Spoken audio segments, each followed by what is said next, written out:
फयाज हुसैन ने आगे बढ़कर उसको ठोकर मारी। ठोकर खाकर बिल्ली ने पलट कर भी न देखा। अलबत्ता फयाज हुसैन के छक्के छूट गए। उसे ऐसा महसूस हुआ जैसे किसी फौलाद के तख्ते को ठोकर मार दी हो। जूते पहने होने के बावजूद ज़रब उसके अंगूठे पर लगी और वह बिलबिलाकर रह गया। उसे बड़ी हैरत हुई कि इस काले बिल्ले का जिस्म नरम और मुलायम न था, बल्कि फौलाद की तरह सख्त था। जब वो काला बिल्ला ठोकर खाकर भी पीछे न हटा तो आशिक भट्ट एक लाठी ले आया। उसने पूरी ताकत से इसकी कमर पर लाठी मारी। आशिक भट्ट एक मजबूत जिस्म का मालिक था। ये वार इतना जोरदार और भरपूर था कि कोई आम बिल्ला होता तो वहीं दम तोड़ देता, लेकिन वो आम बिल्ला ना था, वो काला बिल्ला था। उसकी कमर पर लाठी पड़ी तो 2 टुकड़े हो गई। काले बिल्ले की कमर को कुछ न हुआ। इसकी कमर से टन की आवाज आई, जैसे बिल्ले के बदन पर ना पड़ी हो, लोहे की पटरी पर पड़ी हो।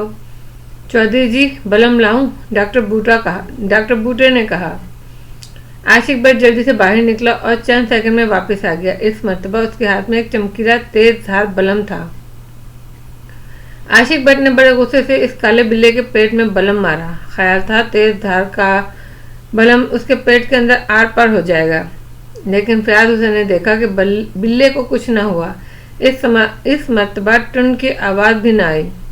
बलम बिल्ले के आर पार भी हो गया, लेकिन बिल्कुल इस तरह जैसे रुई में आर पार हो जाए। आशिक भट्ट ने कई मर्तबा इसके जिस्म में बलम मारा, लेकिन हर मर्तबा बलम काले बिल्ले के जिस्म के आर पार हो गया, लेकिन उसे कोई तकलीफ न पहुंची, न खून निकला, न उसको कोई जख्म आया। वो बड़े इत्मीनान से नीलम का हाथ चाटता रहा। अब आशिक के भी हाथ पांव लरजने लगे। बलम उसने घबरा कर नीचे फेंक दिया और कमरे से बाहर निकल गया। आशिक भट्ट के कमरे से निकलते ही काले बिल्ले ने अपनी गर्दन उठाई, फयाज हुसैन की तरफ लाल अंगारा आंखों से देखा और छलांग मारकर चारपाई से नीचे आया। फिर तेजी से फयाज हुसैन की टांगों से रगड़ता हुआ कमरे से निकल गया। फयाज हुसैन ने महसूस किया जैसे कोई सख्त चीज इसकी टांगों को रगड़ती हुई गुजर गई हो। फयाज काले बिल्ले के जाने के बाद तेजी से नीलम की तरफ बढ़ा। उसने देखा कि नीलम की हथेली एकदम सुर्ख हो रही थी। यूं लगता था जैसे अब खून झलक आएगा। फिर अचानक नीलम ने कराह कर आंख खोल दी और बेकरारी से गर्दन घुमाकर देखा। हाँ बेटा, मैं इधर हूँ तुम्हारे पास, फयाज हुसैन ने चारपाई की पट्टी पर बैठते हुए कहा। अब्बू अब्बू, नीलम जल्दी से उठकर फयाज हुसैन से लिपट गई और घबरा कर बोली, यहाँ से जल्दी चलें। हाँ बेटा, फौरन चलते हैं, हम तुम्हारे होश में आने का इंतजार कर रहे थे, फयाज हुसैन ने उसके खूबसूरत बालों में हाथ फेरते हुए कहा। उन्होंने महसूस किया कि नीलम का जिस्म लरज रहा है। उन्होंने उसे अपने और नजदीक कर लिया और तसल्ली देते हुए बोले, बेटा डरो मत, मैं तुम्हारे पास हूँ। और हाँ, इनसे मिलो, ये इस गांव के डॉक्टर हैं, डॉक्टर बूटा। बेटी, आप बेहोश कैसे हो गई थी? डॉक्टर बूटा ने अपने दांतों की नुमाइश करते हुए कहा। अब्बू, वो बिल्ला कहाँ है? नीलम ने डॉक्टर की बात पर तवज्जो न दी। वो चला गया है। फयाज हुसैन ने दरवाजे की तरफ देखा और उनकी आवाज में खौफ था। तब अचानक नीलम की नजर हथेली पर पड़ी। वो एकदम सुर्ख हो रही थी, साथ ही जलन भी हो रही थी। नीलम ने अपनी हथेली फयाज हुसैन के सामने करके पूछा, अब्बू ये क्या हुआ? पहले फयाज ने सोचा उसे सच सच बता दें कि तुम्हारी हथेली को काले बिल्ले ने चाटा है, लेकिन फिर उन्होंने सोचा इस तरह उसके दिल में कहीं दहशत न बैठ जाए। ये सोचकर उन्होंने इरादा बदल दिया और बोले, पता नहीं बेटा, ये तुम्हारे हाथ को कुछ हुआ है। खैर कोई बात नहीं, अभी मरहम वगैरह लगाए देते हैं। फिर फयाज हुसैन डॉक्टर बूटा से मुखातिब हुए, आपके पास कोई ट्यूब है? जी हाँ, मैं अभी पर्ची किए देता हूँ, डॉक्टर ने अपना बैग खोलते हुए कहा। हाथ की मरहम पट्टी करके डॉक्टर बूटा नीलम को एक इंजेक्शन लगाना चाहता था, लेकिन फयाज हुसैन ने मना कर दिया। वो बच्ची जहाँ होश में आ चुकी थी, इसलिए अब उसे किसी इंजेक्शन की जरूरत न थी। डॉक्टर बूटा ताकत की कुछ गोलियां वगैरह देकर रुखसत हो गया। अब शाम होने को आ रही थी। फयाज हुसैन सूरज गुरूब होने से पहले पहले इस इलाके से निकल जाना चाहते थे, ताकि अंधेरा होने तक वो मेन रोड पर पहुंच जाए। ये सोचकर उन्होंने फौरन ही वहां से निकलने की तैयारी की। आशिक भट्ट ने उन्हें रोकने की कोशिश की, लेकिन वो रुके नहीं। खास तौर पर नीलम किसी तौर वहां रुकने के लिए तैयार न थी। वो बार बार यही कही जाती थी, अब्बू चले ना यहाँ से, मेरा दिल घबरा रहा है। तब वो लोग हुस्ना का जनाजा उठने से पहले ही सैयदपुर से रवाना हो गए। आशिक भट्ट उन्हें गांव के बाहर कार तक छोड़ने आया। ड्राइवर उन्हें दूर से आता देखकर गाड़ी से बाहर आ गया। नीलम के हाथ पर पट्टी बंधी देखकर परेशान हुआ, पूछा, क्या हुआ नीलम बीबी? कुछ नहीं, ऐसे ही चोट लग गई है, फयाज हुसैन ने जवाब दिया। चलो जल्दी करो, अंधेरा होने से पहले पहले मेन रोड पकड़ लो। जी बहुत बेहतर साहब। उसने बड़े ही अदब से गाड़ी का पिछला दरवाज़ा खोला। नीलम और वाहिदा पिछली सीट पर बैठ गईं। ड्राइवर के साथ फयाज हुसैन बैठ गया। गाड़ी स्टार्ट हुई। फयाज ने आशिक भट्ट को खुदाहाफिज कहा और तेजी से शीशा चढ़ा लिया। गाड़ी कच्चे रास्तों से गुजर रही थी। आगे आमों का बाग था। बाग के किनारे से गाड़ी गुजरी। एक दरख्त पर बैठे हुए काले बिल्ले ने बड़ी फुर्ती से छलांग लगाई और गाड़ी की छत पर इस तरह जमकर बैठ गया जैसे उसे छत पर कीलों से जड़ दिया गया हो। काले बिल्ले के छत पर कूदने का किसी को पता न चला। वो कूदा ही इतनी आहिस्तगी से था, कूदते वक्त बिल्कुल फूल सा हो गया था। हालांकि उसका वजन किसी गधे से कम न था। फयाज और वाहिदा के दिल पर बड़ा बोझ था। सैयदपुर आकर उनका दिल बड़ा ख़राब हुआ। उन्हें तवक्को नहीं थी कि हुस्ना को वो इस खस्ता हालत में देखेंगे, फिर वो उनकी मौजूदगी में ही चल बसेगी। इधर उस बिल्ले ने दहशत फैला दी। पहले तो इसके बारे में हुस्ना का ये कहना कि वो एक बिल्ला नहीं है, कुछ और है। इसके बाद नीलम का बेहोश होना और उसकी हथेली पर चाटना और उस पर कोई वार कारगर न होना, ये सब बातें ऐसी थी जो जहन को चकरा रही थी। बहरहाल ये बात साबित हो गई कि वो काला बिल्ला न था, कुछ और था। वो क्या था ये कोई नहीं बता सकता था। वो छत पर जमा हुआ बैठा था।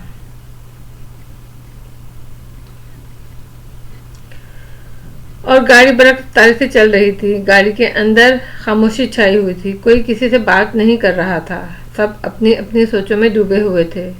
नीलम अपने हाथ के बारे में बार बार सोच रही थी। इसकी समझ में नहीं आ रहा था हाथ पर ये जख्म कैसा है और किस तरह बना। यह उसे मालूम था कि वो काले बिल्ले के अचानक गोद में चढ़ आने की वजह से खौफ में बेहोश हो गई थी। इसकी आंखों के सामने रह रहकर बिल्ला आ रहा था। बिल्ले से पहली मुलाकात का हाल गोया उसकी आंखों में मुंजमद हो गया था। वो गली के दरमियान बैठा उसे टुकटुकी बांधे देख रहा था। इसकी लाल लाल आंखों में जाने ऐसी क्या बात थी कि वो चलते चलते ठुठक गई थी। फिर हुस्ना आया से उसकी सगी माँ बन गई। नीलम का दहन अभी तक उसे अपनी सगी माँ कबूल करने के लिए तैयार न था। अब वो इस दुनिया में ना रही थी। अब सगे सौतेले का कोई झगड़ा नहीं था, लेकिन अब भी उसके दहन में नहीं नहीं की गिदान हो रही थी। वो बार बार नजरें उठाकर वाहिदा की तरफ देख रही थी, जैसे यकीन करना चाहती हो उसकी सगी माँ का इंतकाल नहीं हुआ, वो उसके साथ गाड़ी में सफर कर रही है। वो वाहिदा के अलावा माँ के रूप में किसी और को बर्दाश्त नहीं कर सकती थी। फयाज हुसैन एक गहरी सोच में डूबा हुआ था। काला बिल्ला इसके असाब पर सवार हो चुका था। हुस्ना के लहजे में अल्फाज और नीलम की हथेली चाटता हुआ वो काला बिल्ला बार बार उसकी नज़रों के सामने घूम रहा था। फयाज का उसको ठोकर मारना, आशिक भट्ट का लाठी से मारना और फिर उसका जिस्म बलम से छेदना, बलम का उसके जिस्म से पार होना, ये सब याद था। कैसा खौफनाक मंजर था वो। वाहिदा को हुस्ना की मौत का बहुत सदमा था। हुस्ना उसकी मौसम थी, उसने उसके लिए बहुत बड़ा इशारा दिया था। वो उसे कैसे भूल सकती थी। बार बार उसकी आंखों में हुस्ना का चेहरा घूम रहा था। कैसी हसीन औरत कैसी चुड़ैल जैसी होकर रह गई।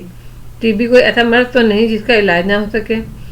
अगर उसे पहले पता चलता हुस्ना की बीमारी का तो वो सैयदपुर आकर उसे अपने साथ ले जाती, लाहौर में उसका इलाज करवाती और फिर वो उसे हमेशा के लिए अपने पास रख लेती। वो जानती थी कि हुस्ना को टीबी यूं ही नहीं हो गई होगी। तन्हाई ने जहरीला हल का काम किया होगा। तन्हाई उसके फेफड़ों को चाट गई थी। हुस्ना को याद करके वाहिदा की आंखें बार बार भीग जाती थीं। ड्राइवर बड़ी महारत से गाड़ी चला रहा था। उसे बस यही फिक्र थी कि वो लाहौर खैरियत से पहुंच जाए, रास्ते में गाड़ी खराब ना हो। अगर चाहे गाड़ी नहीं थी फिर भी कोई प्रॉब्लम खड़ी होती तो क्या होता। कोई आधी रात के बाद वो लोग लाहौर पहुंच गए। घर के गेट पर गाड़ी रुकते ही काले बिल्ले ने गाड़ी की छत से दरख्त पर छलांग लगाई और वो इन लोगों के घर में दाखिल होने से पहले खुद दाखिल हो गया। वाहिदा को फूलों, पौधों और दरख्तों का बहुत शौक था। ये आम का दरख्त था जिसका तना गेट के अंदर था। वो इतना फैला हुआ था, उसकी शाखें आधी सड़क पर थी और आधी घर के अंदर। लिहाजा काले बिल्ले को इस आम के दरख्त पर घर में जाने में कोई दिक्कत पेश न आई। गाड़ी से उतरकर ड्राइवर ने इतलाई घंटी बजाई। फयाज हुसैन जाते हुए घर पे अपने दफ्तर के चपरासी वली मोहम्मद को छोड़ गए थे ताकि घर की हिफाजत रहे। वह इस वक्त लंबी तान का सो रहा था। कई लंबी घंटियां बजाने के बाद उसकी आंख खुली और वो اٹھا، لیکن پہلے تو اس کی سمجھ میں نہ آیا کہ آواز کیسی ہے۔ جب اسے احساس ہوا کہ گھنٹی کی آواز ہے، دروازے پہ کوئی موجود ہے، تو گھبرا کر اٹھ کر بھاگا۔ گیٹ کھولنے سے پہلے اس نے آواز دے کر پوچھا، کون ہے؟ ہاں ولی محمد، گیٹ کھولو، ہم لوگ ہیں، فیاض حسین نے جواب دیا۔ فیاض حسین کی آواز پہچان کر ولی محمد نے فوراً دروازہ کھول دیا۔ گھر میں داخل ہو کر نیلم نے سکون کا سانس لیا۔ وہ کمرے میں جا کر دم سے اپنے بیڈ پر لیٹ گئی۔ اس نے اپنا ہاتھ پاؤں بیڈ پر پھیلا لیے اور آنکھیں بند کر کر گہری گہری سانسیں لینے لگی۔ تب اچانک اسے احساس ہوا جیسے اس کے سرہانے کوئی ہے۔ اس نے فوراً آنکھیں کھول دیں اور ڈرتے ڈرتے چاروں طرف کمرے میں دیکھا، کوئی بھی نہ تھا۔ ابھی وہ دوبارہ آنکھیں بند کرنے والی تھی کہ اچانک کمرے میں لائٹ بجھ گئی۔ اسے خیال آیا کہ بجلی چلی گئی ہے، لیکن اس کے کمرے کا دروازہ کھلا ہوا تھا اور راہداری میں سے روشنی آ رہی تھی۔ اس کا مطلب ہے کمرے میں لائٹ نہیں ہے، باقی گھر میں موجود ہے۔ وہ گھبرا کر کھڑی ہو گئی۔ اس نے بجلی کا بٹن دیکھا، وہ آن تھا۔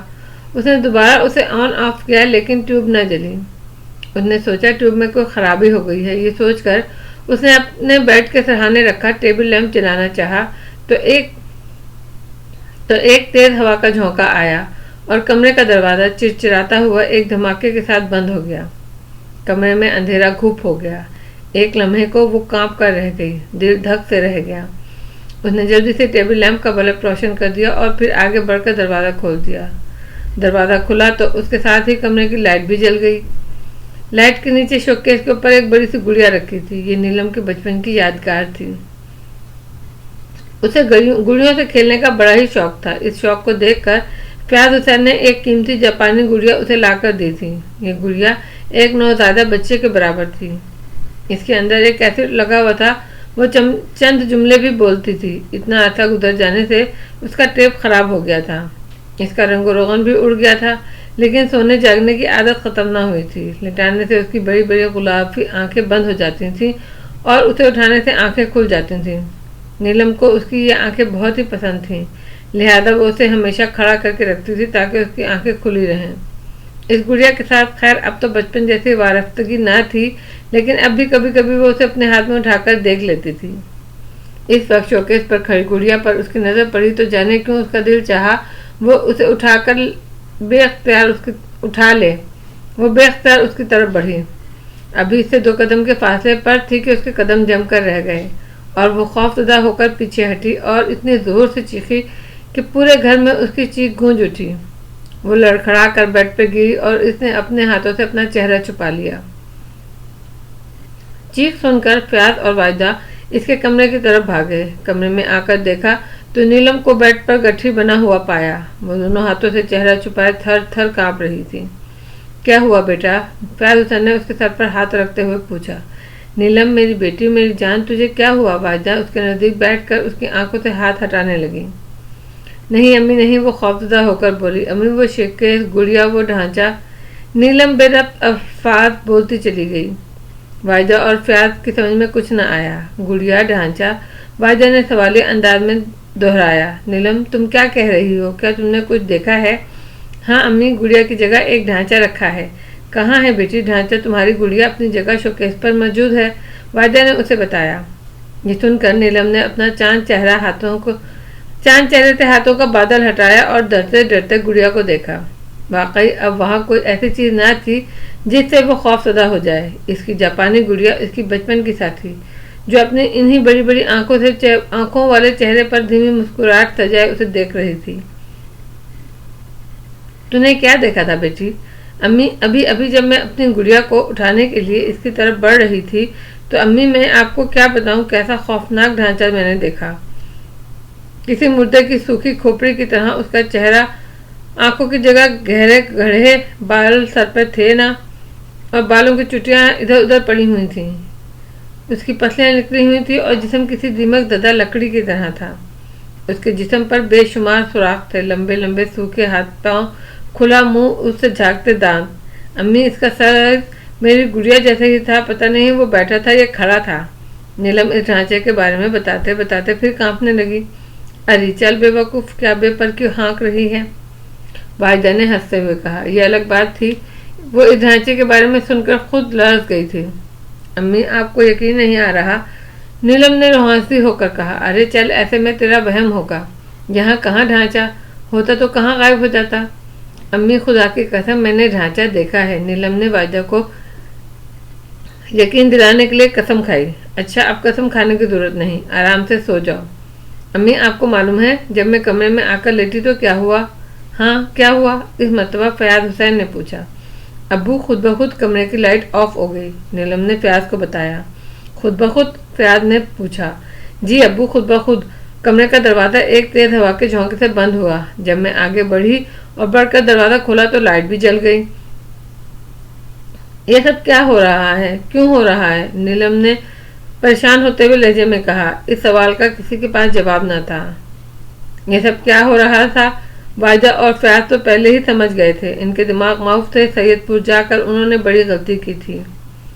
उस रात नीलम तन्हा अपने कमरे में न सो सकी। वो बहुत ही खौफजदा थी। वाइदा को उसके साथ उसके बेड पर सोना पड़ा। वो वाइदा से लिपट कर सोई। सैयदपुर से वापस आने के बाद नीलम की कुछ अजीब सी कैफियत हो गई थी। वो घबराई घबराई रहने लगी। सर में दर्द मुस्तकिल रहने लगा। भूख कम होती जा रही थी। इसकी सुर्ख रंगत फीकी पड़ने लगी थी। फयाज हुसैन ने नीलम को लाहौर के अच्छे से अच्छे डॉक्टर को दिखाया, लेकिन कोई नीलम के मर्ज को ना समझ सका। उसने कोई बीमारी नहीं का सर्टिफिकेट दे दिया, लेकिन वो थी कि दिन ब दिन घुलती जा रही थी। उसका नफ्सियाती इलाज भी कराया गया, लेकिन कोई अफाका ना हुआ।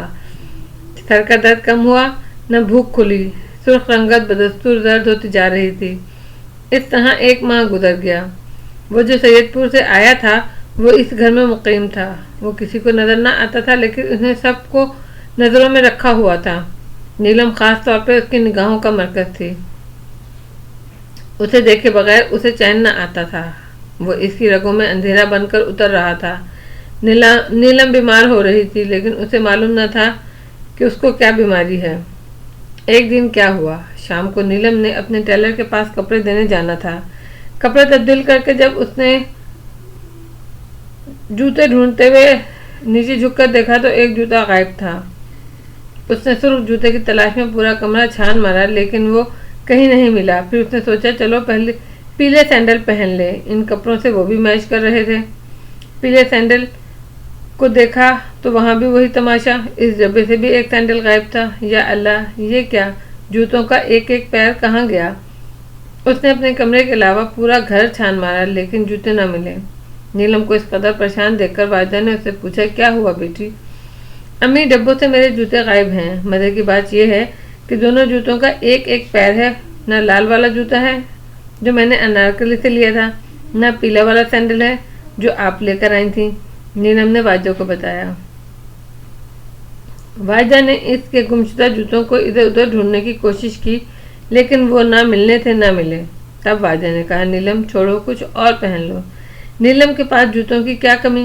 वो कुछ भी पहन सकती थी, लेकिन मसला मैचिंग का था।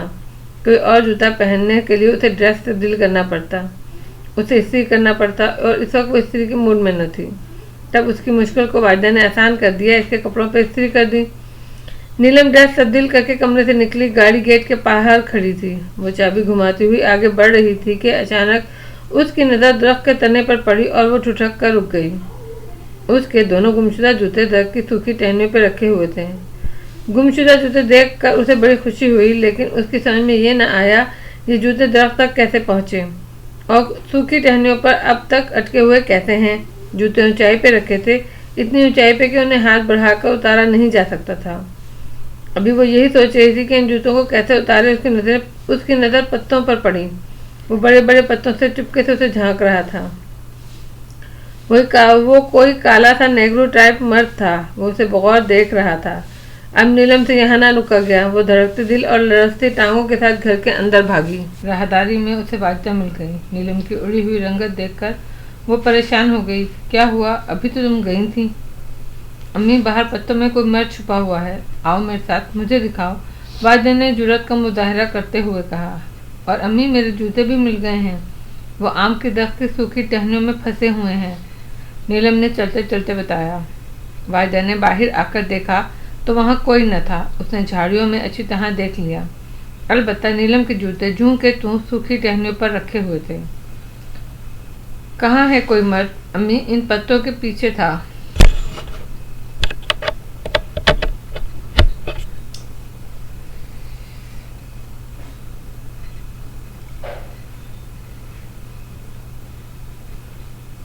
अब नीलम से यहाँ न रुका गया। वो धड़कते दिल और लरजती टांगों के साथ घर के अंदर भागी। राहदारी में उसे वाइदा मिल गई। नीलम की उड़ी हुई रंगत देखकर वो परेशान हो गई। क्या हुआ, अभी तक तुम गई नहीं? अम्मी, बाहर पत्तों में कोई मर्द छुपा हुआ है। आओ मेरे साथ, मुझे दिखाओ, वाइदा ने जुर्रत का मुजाहरा करते हुए कहा। और अम्मी, मेरे जूते भी मिल गए हैं, वो आम की दरख्त की सूखी टहनियों में फंसे हुए हैं, नीलम ने चलते चलते बताया। वाइदा ने बाहर आकर देखा तो वहाँ कोई न था। उसने झाड़ियों में अच्छी तरह देख लिया। अलबत्ता नीलम के जूते जूं के तू सूखी टहनियों पर रखे हुए थे। कहाँ है कोई मर्द?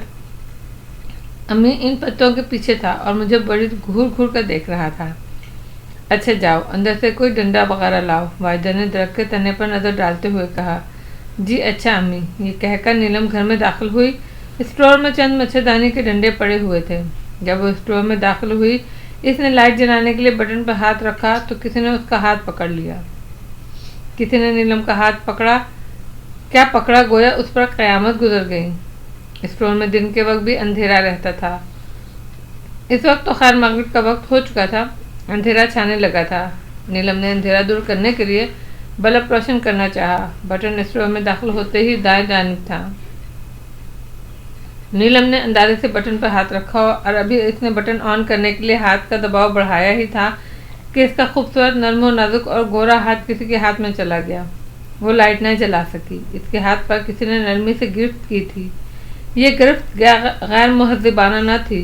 किसी ने बहुत ही आहिस्तगी से उसके हाथ को पकड़ा था, बहुत प्यार से छुआ था। अम्मी, वो बुरी तरह चीखी और फिर बाहर की जानिब भागी। वाइजा अभी बाहर ही थी।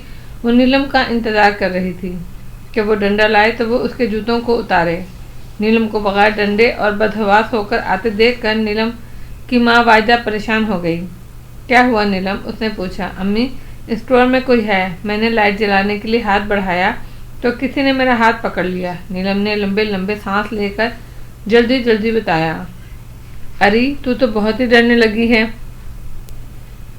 आ मेरे साथ। वाइदा ने उसका हाथ पकड़ा और अंदर की तरफ चली। वाइदा ने महसूस किया कि नीलम का हाथ बिल्कुल ठंडा था। स्टोर के अंदर पहुंच के वाइदा ने लाइट जलाई। वहां ऐसी कोई चीज़ न थी जो उसका हाथ पकड़ती। क्या है यहाँ? वाइदा ने नीलम से पूछा। इस बात का वो क्या जवाब देती? उसने जो कुछ देखा होता तो बताती। उसने महज महसूस किया था और इस वक्त भी वो एक बात महसूस कर रही थी। इसने वाइदा का बाजू पकड़कर एक गहरा सांस लिया। अम्मी, आपको ये खुशबू महसूस हो रही है? नीलम ने एक और गहरा सांस लेते हुए वाइदा से पूछा। हाँ, कोई खुशबू आ तो रही है। वाइदा ने लंबा सा सांस लिया। कैसी खुशबू है ये?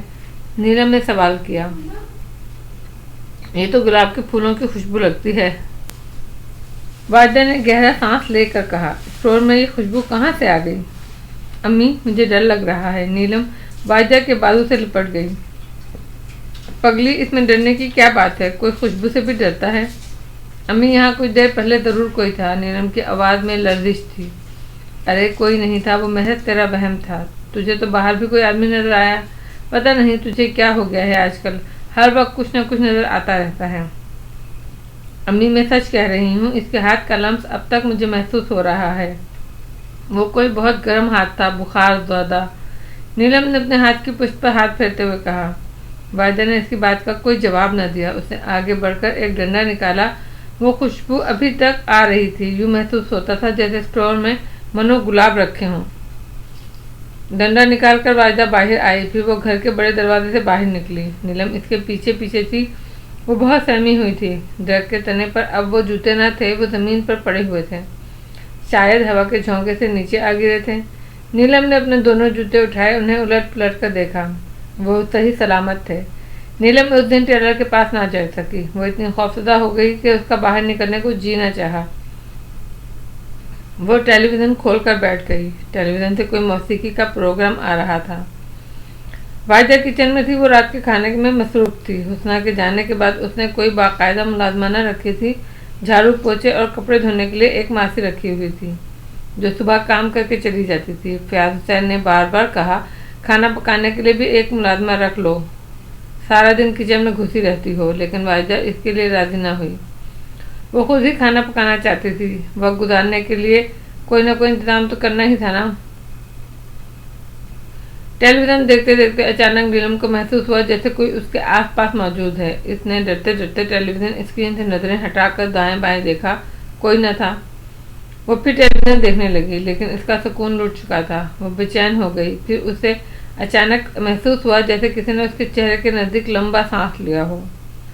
وہ فوراً اٹھ کھڑی ہوئی۔ اس نے کمرے میں چاروں طرف سہمی سہمی نظروں سے دیکھا، آس پاس کوئی نہ تھا۔ اس کا دل تیزی سے دھک دھک کر رہا تھا۔ اب اس سے کمرے میں رکا نہ گیا۔ اس نے ریموٹ کنٹرول کے ذریعے ٹی وی آف کیا، تیزی سے باہر نکل گئی۔ اسے معلوم نہ تھا کہ واجدہ اس وقت کہاں ہوگی، مگر وہ سیدھی باورچی خانے میں ہی پہنچی۔ واجدہ وہیں تھی اور سبزی کاٹ رہی تھی۔ لائیے امی، میں سبزی کٹوا دوں، نیلم نے واجدہ کے نزدیک پہنچ کر کہا۔ اچھا؟ واجدہ نے ہنس کر نیلم کو تیرچی نگاہوں سے دیکھا۔ تمہیں سبزی کاٹنے کا کب سے شوق ہو گیا؟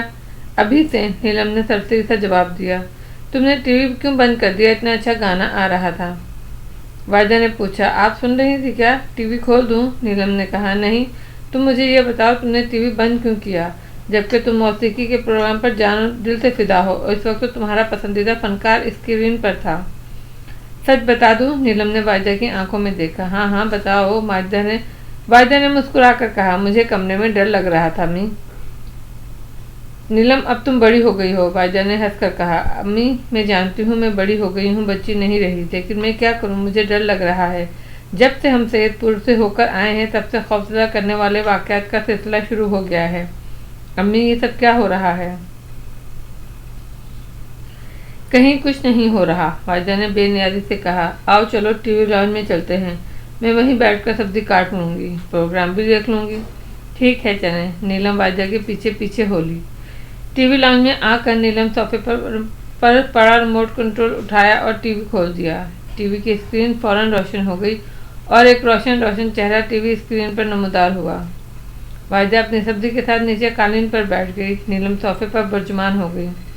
وہ کچھ دیر پہلے اسی جگہ بیٹھی تھی جب اسے یہ احساس ہوا تھا کہ کمرے میں کوئی ہے۔ پھر کسی نے اس کے بہت نزدیک لمبا سانس لیا تھا۔ نیلم نے چاروں طرف نظر گھما کر دیکھا، اسے کہیں کوئی نظر نہ آیا۔ اب کمرے میں کسی کی موجودگی کا احساس بھی ختم ہو گیا تھا۔ واجدہ بھی سامنے بیٹھی تھی، پھر بھی اس کے ہاتھ پاؤں ٹھنڈے ہو رہے تھے۔ جب سے وہ سعید پور سے آئی تھی اس کے دل کا سکون لٹ گیا تھا۔ ہر وقت اس کے سر میں درد رہنے لگا تھا۔ بعض وقت یہ درد اس قدر شدت اختیار کر لیتا کہ نیلم تڑپ جاتی، وہ دوپٹے سے اپنا سر کس کر باندھ لیتی، پھر بھی اٹھتی ہوئی لہریں اور ٹیسوں میں افاقہ نہ ہوتا۔ واجدہ گھنٹوں اس کا سر دباتی، لیکن اس کے سر کا درد یوں کا توں رہتا۔ جب نیلم کے سر میں شدت کا درد اٹھتا تو اس کی آنکھیں ایک دم سرخ ہو جاتی۔ وہ آنکھیں کھولتی تو اس کی آنکھوں کو دیکھ کر ڈر لگتا۔ درد کا یہ دورہ گھنٹے 1.5 گھنٹے تک چلتا، پھر اس پر غنودگی طاری ہو جاتی اور وہ سو جاتی۔ سو کر اٹھتی تو اس کی طبیعت سنبھل چکی ہوتی، درد کی شدت ختم ہو جاتی، لیکن درد بالکل ختم نہ ہوتا بلکہ ہلکا ہلکا مستقل رہتا۔ فیاض حسین نے شہر کے کئی بڑے ڈاکٹروں کو نہ دکھایا، سب نے نیلم کا بغور معائنہ کیا، سر کے درد کے ایکس رے بھی لیے، لیکن کسی ڈاکٹر کو درد کی وجہ سمجھ میں نہ آئی۔ نیلم کا دوائیں کھا کھا کر برا حال ہو گیا تھا۔ تھک ہار کے اس نے علاج چھوڑ دیا۔ اب سید پور سے آئے ہوئے 2 ماہ ہو چکے تھے۔ سر درد کے ساتھ ساتھ اس کی بھوک بھی مٹتی جا رہی تھی۔ نیلم خوش خوراک لڑکی تھی، کھانے کی شوقین بھی تھی، لیکن اب اسے کچھ بھی اچھا نہ لگتا تھا۔ واجدہ نے کھانا سامنے رکھ دیا تو کھا لیا، ورنہ کوئی پرواہ نہیں۔ ناشتہ کیا نہ کیا، رات کا کھانا بھی تقریباً چھوٹ ہی گیا تھا۔ کھانا پینا چھوٹا تو اس کی صحت بھی خراب ہونے لگی، سرخ و سفید رنگت درد ہونے لگی، مرجھانے لگی۔ ایک طرف نیلم کی دماغی اور جسمانی حالت بگڑتی جا رہی تھی تو دوسری طرف گھر میں عجیب و غریب واقعات پیش آ رہے تھے۔ کبھی ڈھانچہ نظر آ گیا تو کبھی جوتے غائب ہو گئے، درخت پہ جا ٹنگے، اسٹور میں کسی نے اس کا ہاتھ تھاما تو کبھی گلاب کی خوشبو پھیل گئی۔ یہ خوف اب اس کے ساتھ ساتھ مستقل چمٹ گیا تھا، ہر کوئی لمحہ اس کے ساتھ کوئی ہے۔ نیلم اب واش روم جاتی تو اندر سے دروازہ بند نہ کرتی، خوف کی جیسے وہ دروازہ بند کر ہی نہیں سکتی تھی۔ رات کو اس نے اپنے کمرے میں سونا چھوڑ دیا تھا۔ اب وہ واجدہ کے ساتھ سوتی تھی۔ فیاض الگ سونے لگا، رات کو سوتے سوتے چیخ کر اٹھ جاتی۔ بھیانک خوابوں نے اس کی زندگی اجیرن کر دی تھی۔ اب ایک اور پیش آیا۔ رات نیلم اپنے کمرے میں نہ سوتی تھی بلکہ صبح اٹھ کر جب اپنے کمرے میں جاتی تو اسے تکیے پر ایک تازہ گلاب رکھا ہوا ملتا۔ پہلے دن جب اسے تکیے پہ گلاب کا एक बहुत खूबसूरत और तरोताज़ा फूल रखा नजर आया तो वो बेख्तियार उस फूल की तरफ बढ़ी। उसने फूल को उठाकर सूंघा। बड़ी ही मसूरकुन खुशबू थी। अचानक उसे एहसास हुआ कि उसके हाथ में गुलाब का फूल ना हो, कोई बिच्छू हो। इस एहसास के साथ ही उसने गुलाब का फूल बिस्तर पर फेंक दिया और कमरे से निकल गई। फिर उसने गुलाब के फूल के बारे में वाजिदा से पूछा, अम्मी आपने रखा है वो गुलाब का फूल? कौन सा बेटी? वाजिदा ने पलट कर सवाल किया। मेरे कमरे में तकिए पर, नीलम ने बताया। मैंने तो कोई फूल नहीं रखा। आज तो मैं बाहर गार्डन में गई ही नहीं। फूल कहाँ से रखती? अम्मी फिर किसने रखा वो गुलाब का फूल? नीलम ने परेशान होकर कहा। अपने अब्बू से पूछ लो, शायद उन्होंने रखा हो, वाजिदा ने कहा। फयाज हुसैन शेव बना रहे थे। नीलम उनके कमरे में दाखिल हुई। नीलम को सुबह सुबह अपने कमरे में आता देखकर फयाज हुसैन मुस्कुराए और बोले, अरे भाई नीलम परी, आज सुबह सुबह कैसे दीदार करा दिया। अब्बू आपके तोहफे का शुक्रिया। नीलम ने अंधेरे का तीर छोड़ा। किस तोहफे की बात कर रही हो नीलम? फयाज हुसैन ने उसकी आंखों में देखा। उस गुलाब के फूल की जो आपने मेरे कमरे में बैठ के तकिए पर रखा। नीलम ने बड़े ही यकीन से कहा। लेकिन नीलम मैंने तो कोई फूल तुम्हारे तकिए पर नहीं रखा, फयाज हुसैन बोला। अब्बू फिर वो मेरे तकिए पर किसने रखा? अम्मी भी मना कर रही हैं, नीलम ने फिक्रमंदी से कहा। जरा वो फूल लाकर दिखाओ मुझे, फयाज हुसैन ने कुछ सोचते हुए कहा।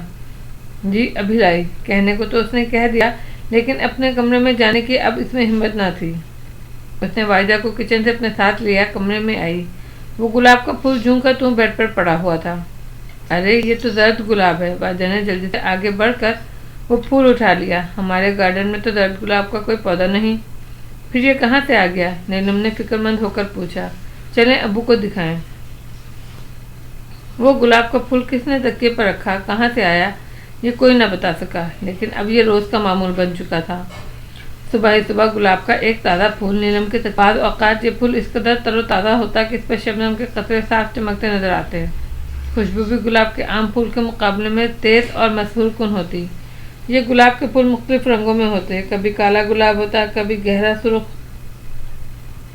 ये सारे गुलाब के फूल इस घर के गार्डन के न थे। इतने खूबसूरत और प्यारे गुलाब इनके गार्डन में कहाँ खिलते थे। जब कई दिन तकिए पे गुलाब का फूल मिलता रहा और ये सब मालूम करने में नाकाम हो गए कि ये फूल कहाँ से आता है और कौन रख कर जाता है, तो एक दिन फयाज हुसैन ने नीलम के कमरे को मुकफ्फल कर दिया। फिर रात को भी उसने कई मरतबा उठ कर देखा। कमरे का दरवाज़ा बदस्तूर बंद पाया। लेकिन सुबह को जब इसने कमरे का ताला खोला और अंदर दाखिल हुआ तो ये देखकर हैरान रह गया। तकिए पर एक काला गुलाब मौजूद था। इस गुलाब पर शबनम के कतरे चमक रहे थे। इस कदर तरोताज़ा था कि उसकी खुशबू पूरे घर में फैली हुई लग रही थी। नीलम के कमरे में एक ही खिड़की थी। फयाज हुसैन ने उसे चेक किया, वो अंदर से बदस्तूर बंद थी। अभी वो काले गुलाब को देखकर हैरान और परेशान ही हो रहा था कि वाजिदा कमरे में आ गई। इसने तकिए पर फूल रखा देखा तो सर पकड़ कर बैठ गई। दरवाज़ा बंद होने के बावजूद वाजिदा ने फयाज को सवालिया नज़रों से देखा। हाँ, दरवाज़ा मुकफ्फल होने के बावजूद ये गुलाब का फूल यहाँ मौजूद है। अकलदंग है, कुछ समझ में नहीं आ रहा। ये गुलाब का फूल कहाँ से आया? फयाज हुसैन हैरान रह गए। फयाज ने मुझे किसी इंसान का काम मालूम नहीं होता, वाजिदा ने परेशान होकर कहा। कुछ समझ में नहीं आता। अब एक आखिरी बात और रह गई है, फयाज ने कहा। वो क्या? वाजिदा ने पूछा।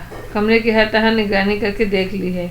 अब सोचता हूँ इस कमरे में एक रात सो कर देखूँ, किसी पर्दे के पीछे छुप कर बैठ जाऊँ और सुबह तक यहाँ बैठा रहूँ। फिर देखूँ ये फूल कहाँ से आता है, कौन रखता है। फयाज हुसैन ने जवाब दिया। हाय नहीं फयाज, वाजिदा अपना दिल पकड़ कर बोली। मैं तुम्हें कमरे में तन्हा नहीं रहने दूंगी। अरे कुछ नहीं होगा, फयाज ने बेनियादी से कहा।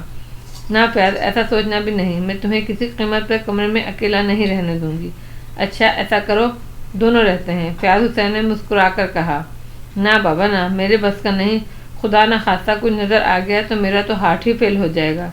फयाज ऐसा क्यों नहीं कहते कि इस कमरे में एक रात किसी और को सुला दो। हाँ ऐसा हो सकता है, फयाज ने कुछ सोचते हुए कहा। लेकिन किसको सुलाऊं? कौन सोने की हिम्मत करेगा? जिसे भी सुलाओ उसे बताना कुछ नहीं, बगैर कुछ बताए सोने का कह देना। वाजिदा ने तरकीब बताई। किससे कहूँ सोने को? फयाज हुसैन ने सोचते हुए कहा। अपने दफ्तर के चपरासी वली मोहम्मद से क्यों नहीं कह देते? वाजिदा ने मशवरा दिया। हाँ ये ठीक है, इससे कहूँगा तो वो कोई सवाल भी नहीं करेगा, खामोशी से आकर सो जाएगा। और हुआ भी यही। शाम को जब दफ्तर बंद करने का वक्त हुआ तो फयाज ने वली मोहम्मद से कहा, वली मोहम्मद تم آج اپنی بیوی کو بتا کر آنا کہ میرے گھر آ جانا اور رات کو تم نے وہیں رہنا ہے۔ ولی محمد بہت ہی سیدھا آدمی تھا، اس نے پلٹ کر نہیں پوچھا کیوں صاحب جی، بلکہ سعادت مندی سے بولا بہت بہتر صاحب جی، 8 بجے تک آ جانا، کھانا گھر پر ہی کھانا۔ فیاض حسین نے ہدایت کی۔ ولی محمد ٹھیک 8 بجے فیاض حسین کے گھر پہنچ گیا۔ والدہ نے اسے کھانا کھلایا۔ کھانا کھا کر ولی محمد نے پوچھا صاحب جی کہاں سونا ہے؟ تب والدہ نے اسے نیلم کے کمرہ دکھایا، ایک تکیہ دیا۔ ولی محمد بیٹھ کے برابر نیچے قالین پر لیٹ گیا۔ ولی محمد ایک بات بتاؤ، تمہیں اکیلے کمرے میں سونے سے ڈر تو نہیں لگتا؟ والدہ نے پوچھا۔ نہیں بیگم صاحبہ، ڈر کس بات کا؟ ولی محمد نے بڑی اعتماد سے کہا، میں تو اس گھر میں اکثر سو جاتا ہوں، آپ کو یاد نہیں جب آپ سید پور گئے تھے تو میں ہی سویا تھا؟ آج تو آپ بھی اس گھر میں موجود ہیں۔ ہاں یہ تو ہے، یہ بات مجھے یاد نہیں رہی۔ اچھا تم سو جاؤ، یہ کہہ کر والدہ کمرے سے نکل آئی۔ فیاض، یہ ولی محمد تو آرام سے سو جائے گا، والدہ نے فیاض کے کمرے میں آ کر کہا۔ پھر ہمیں یہ کیسے معلوم ہوگا پھول کس نے رکھا؟ پھر کیا کرنا چاہیے؟ اسے اثر حالات سے آگاہ کر دیتے ہیں، اگر وہ خوفزدہ ہو جائے تو تم بھی اس کے ساتھ سو جانا، اور اگر وہ سارے واقعہ سن کر خوفزدہ نہ ہو تو اسے کہنا رات کو سوئے نہیں، پردے کے پیچھے چھپ کر بیٹھ جائے اور رات بھر کی کمرے کی نگرانی کرے۔ فیاض حسین نے والدہ کو ہدایت کے مطابق ولی محمد کو گلاب کے پھول کی کہانی سنائی۔ یہ ساری کہانی سن کے ولی محمد کو ذرا بھی ڈر نہ لگا، بلکہ اس کے اندر خوف کے بجائے تجسس جاگا۔ وہ بولا صاحب آپ فکر ہی نہ کریں، میں رات بھر بیٹھ کے کمرے کی نگرانی کروں گا، میں دیکھتا ہوں اس کمرے میں پھول کون رکھ کر جاتا ہے، میں اس کی ایسی پھینٹی لگاؤں گا کہ پھر زندگی بھر کے لیے پھول رکھنا چھوڑ دے گا۔ فیاض حسین نے کمرے کی لائٹ جلا دی اور اسے رات بھر جلدی رہنے کی ہدایت دے کر کمرے سے باہر آ گیا۔ ولی محمد نے فیاض حسین سے یہ کہنے کو کہہ تو دیا کہ وہ رات بھر جاگ کر نگرانی کرے گا، لیکن وہ نیند کا بڑا ہی کچا تھا۔ اس کے علاوہ اس نے کھانا بھی کچھ ضرورت سے زیادہ کھا لیا تھا۔ کھانے کا نشہ بڑھنے لگا۔ کچھ دیر تو وہ نیند سے لڑتا رہا، کبھی اٹھا، کبھی لیٹا، کبھی بیٹھا، کبھی ٹہلا۔ آخر کب تک؟ پھر نیند نے بلی بن کر ایک چوزے کی طرح اسے دبوچ لیا۔ وہ قالین پہ پڑ کر گہری نیند سو گیا۔ دروازے اس نے اندر سے بند کر لیے کہ کہیں اس بات کا خطرہ نہ ہو کہ فیاض کمرے میں آ کر اسے سوتا ہوا پکڑ لے۔ کوئی 3 بجے کے قریب اس کی آنکھ کھلی۔ آنکھ کھلتے ہی اس نے خود کو اجنبی جگہ محسوس کیا۔ کھردری چارپائی کی جگہ وہ قالین پر لیٹا ہوا تھا۔ ذرا حواس بحال ہوئے تو اسے یاد آیا کہ وہ اپنے مالک کے گھر آیا ہوا ہے، اسے کمرے کی نگرانی کے لیے سلایا گیا تھا۔ اس خیال کے آتے ہی وہ ہڑبڑا کر اٹھ بیٹھا۔ وہ جاگ کر رات گزارنے کے بجائے آرام سے پڑھ کر سو گیا تھا۔ اتنی دیر میں تو کوئی پھول رکھ کر بھی چلا جاتا۔ ولی محمد نے پلٹ کر بیڈ کی طرف دیکھا۔ بیڈ خالی تھا۔ شکر تھا ابھی تک اس نے شرارت نہیں کی تھی۔ پھر ولی محمد اٹھ کر کھڑا ہو گیا اور آہستہ آہستہ چلتا ہوا بیڈ کے نزدیک آیا۔ اس نے سوچا کہ نیچے قالین پر لیٹنے کے بجائے بیڈ پر کیوں نہ لیٹ جائے، ایسا نرم و ملائم بستر روز روز کہاں نصیب ہوتا ہے۔ ابھی وہ بیڈ پہ بیٹھنے ہی والا تھا کہ ایک زناٹے دار تھپڑ اس کے منہ پر پڑا اور اس کا منہ پھر گیا۔ وہ اپنے گال کو سہلاتا ہوا پیچھے ہٹا، اس کا جسم کانپنے لگا۔ اس نے خوفزدہ انداز میں چاروں طرف دیکھا مگر کمرے میں تھپڑ مارنے والا کہیں نظر نہ آیا۔ پھر اچانک اس کی نظر بیڈ پر پڑی۔ اسے دیکھ کر ولی محمد کی چیخ نکل گئی۔ وہ کوئی انتہائی بد شکل آدمی تھا جو بیڈ پر نیم دراز تھا۔ اس کے چہرے اور سر پر جگہ جگہ زخموں کے نشانات تھے جن سے خون سرخ ٹپک رہا تھا۔ وہ ایک ہاتھ میں چمڑے کا دستانہ پہنے ہوئے تھا، انگلیوں کی جگہ نوکیلی کیلیں نکلی ہوئی تھی۔ ولی محمد اس بداہلیت آدمی کو دیکھ کر حواس باختہ ہو گیا۔ وہ چیختا ہوا دروازے کی طرف بھاگا۔ اس نے جلدی سے دروازے کی چٹکنی کھولی اور گیلری میں بھاگا۔ پہلی ہی چیخ پر فیاض حسین کی آنکھ کھل گئی تھی۔ وہ فوراً اٹھ کر باہر آیا۔ ولی محمد اسے دیکھ کر تیزی سے اسے چمٹ گیا۔ فیاض حسین نے بمشکل اسے اپنے آپ سے الگ کیا اور بولا، کیا ہوا ولی محمد صاحب جی؟ وہ ولی محمد کی سانسیں چڑھی ہوئی تھی، اس نے بولا نہیں جا رہا تھا۔ کیا ہوا؟ فیاض نے نرمی سے پوچھا۔ صاحب جی کمرے میں کوئی ہے؟ ولی محمد بمشکل بولا۔ کمرے میں کون ہے؟ آؤ میرے ساتھ۔ نہیں صاحب جی میں ادھر نہیں جاؤں گا، وہ بہت ڈراؤنی شکل والا آدمی ہے۔ آوازیں سن کر والدہ کی بھی آنکھ کھل گئی۔ وہ بھی اپنے کمرے سے نکل آئی اور دونوں کو راہداری میں کھڑے دیکھ کر بولی، کیا ہوا؟ کمرے سے چیختا ہوا نکلا ہے، میں اس سے پوچھ رہا ہوں، یہ بتا رہا ہے کوئی ڈراؤنی شکل کا آدمی کمرے میں موجود ہے۔ ہائے میرے اللہ! والدہ خوفزدہ ہو گئی۔ میں دیکھتا ہوں جا کر کون ہے کمرے میں۔ یہ کہہ کر فیاض حسین تیزی سے آگے بڑھا۔ والدہ اور ولی محمد اسے ٹوکتے ہی رہ گئے वली मोहम्मद साहब के पीछे जाओ। वाहिदा ने वली मोहम्मद को हिदायत की। बेगम साहिबा मैं? वली मोहम्मद की सिट्टी गुम हो गई। हाँ हाँ जल्दी जाओ, भागो, वाहिदा ने जरा गुस्से से कहा। अभी वो हिला भी ना था कि फयाज फौरन वापस आ गया। वहाँ तो कुछ नहीं है, उसने बताया। ये सुनकर वली मोहम्मद को कुछ इत्मीनान हुआ। वो जल्दी से कमरे की तरफ बढ़ा, फिर इसने कमरे में डरते डरते कदम रखा। अब वाकई वहाँ कोई न था। वली मोहम्मद ने जो कुछ देखा था इसकी तफसील इसने फयाज हुसैन को बताई। मुझे लगता है वली मोहम्मद तुमने जरूर कोई ख्वाब देखा होगा, फयाज हुसैन ने इजहार ख्याल किया। अरे नहीं साहब जी, वो ख्वाब हरगिज़ नहीं था। मैंने जो कुछ देखा वो अपनी जागती आंखों से देखा। फिर वो कहाँ गया? फयाज हुसैन ने पूछा। साहब जी किसी ने मेरे मुंह पर थप्पड़ भी मारा था, वली मोहम्मद ने इंकशाफ किया। थप्पड़? फयाज हुसैन ने हैरान होकर पूछा। जी साहब जी, यहाँ इस तरफ। वली मोहम्मद ने अपना दाहिना गाल फयाज हुसैन की तरफ किया। फयाज हुसैन ने उसका चेहरा देखा तो दंग रह गया। उसके दाएं गाल पर उंगलियों के निशानात मौजूद थे। अब उसे यकीन आ गया कि वली मोहम्मद जो कुछ कह रहा है ख्वाब नहीं, हकीकत है। वली मोहम्मद बड़ी मुश्किल में था। उसे अगर ये मालूम होता कि यहाँ आकर उसे ऐसे खौफनाक वाक़यात से दुचार होना पड़ेगा तो वो हरगिज़ कमरे में सोने की हामी न भरता। सुबह नज़दीक थी। फयाज हुसैन ने सुबह होने तक नीलम के कमरे में गुजारने का फैसला किया। वली मोहम्मद अब इस कमरे में अकेला जाने को बिल्कुल भी तैयार न था, लेकिन जब उसे मालूम हुआ कि फयाज हुसैन भी उसके साथ होगा तो वो कमरे में जाने के लिए तैयार हो गया। बेड अभी तक खाली पड़ा था, तकिए पर कोई फूल न था। फयाज हुसैन ने कमरे में पहुंचकर दरवाज़ा अंदर से बंद कर लिया। खिड़की पहले ही बंद थी। कमरे में ट्यूबलाइट रोशन थी। फयाज हुसैन ने ड्रेसिंग टेबल के सामने से स्टूल उठाया और उसे एक कोने में रखकर उस पर बैठ गया। वली मोहम्मद उसके नज़दीक ही कालीन पर बैठ गया। वली मोहम्मद नींद का कच्चा था, लेकिन अब उसकी आंखों में नींद कहाँ। दहशत की वजह से कभी वो अपने रुखसार पर हाथ फेरता और कभी फटी फटी नज़रों से बेड को देखने लगता। फयाज हुसैन टांग पर टांग रखे स्टूल पर बैठा था। इसकी नज़रें मुसलसल तकिए पर थी। सुबह तक कोई वाक़या ज़हूर पजीर न हुआ। कोई अंदर आया न तकिए पे फूल रखा। 7 बजे के करीब वाहिदा ने कमरे का दरवाज़ा ज़ोर ज़ोर से बजाया। फयाज हुसैन उठा और उसने जल्दी से दरवाज़ा खोला। दरवाज़ा खुलते ही उसे वाहिदा का परेशान चेहरा नज़र आया। इसके पीछे नीलम थी। इसके चेहरे पर भी इत्मीनान न था। वाहिदा खैरियत तो है? फयाज हुसैन ने दरवाजे से हटकर उन्हें अंदर आने का रास्ता दिया। पहले तुम बताओ, वाहिदा ये कहकर अंदर आई। इसने सबसे पहले तकिए पे नज़र डाली। इधर तो खैरियत है, तुम्हारे सामने तकिया है, देख लो, फूल नहीं है, फयाज हुसैन ने कहा। लेकिन हमारे कमरे में खैरियत नहीं। वहाँ साइड टेबल पर जिधर नीलम सो रही थी एक काला रंग का तरोताज़ा गुलाब मौजूद है। अरे! फयाज हुसैन हैरान होकर कमरे की जानिब भागा। वहाँ वाकई साइड टेबल पर एक खूबसूरत फूल मौजूद था। उसकी भीनी भीनी खुशबू पूरे घर में फैली हुई थी। कुछ देखा तुम लोगों ने? फयाज हुसैन ने पूछा। मैं तो सो रही थी, मुझे नहीं मालूम, वाहिदा ने कहा। और तुम नीलम? फयाज हुसैन ने नीलम से पूछा। अब्बू मैं भी सो रही थी, मैंने भी कुछ नहीं देखा, नीलम ने जवाब दिया। हम वहाँ उसका इंतज़ार करते रहे और वह यहाँ आकर अपना काम दिखा गया। अब्बू कौन है वो? क्या मालूम बेटा, कौन है वो? अब्बू ये फूल किस कदर खूबसूरत है, नीलम ये कहकर काले गुलाब की तरफ बढ़ी। ना ना, फयाज हुसैन ने उसे तनबीह की, इस फूल को हाथ मत लगाना। लेकिन क्यों अब्बू? नीलम तुम्हारे अब्बू ठीक कह रहे हैं, इसमें बहस करने की क्या ज़रूरत है, वाहिदा ने कहा। जी अच्छा अम्मी, नीलम ने सादतमंदी से कहा। वो काला गुलाब अब शाम तक वहाँ रखा रहा। हालात अब इतने संगीन हो गए थे कि किसी आमिल को बुलाए बगैर चारा न था। फयाज हुसैन ने जानने वालों से तस्करा कर रखा था। आज वो घर से ये सोच कर निकला था कि शाम को किसी को घर में लेकर ही आएगा। लगन सच्ची हो तो फिर हालात भी खुद ब खुद वैसे ही पैदा हो जाते हैं। दफ्तर पहुंचा तो सादिक नज़र के मैनेजर ने फयाज को एक आमिल का पता बताया।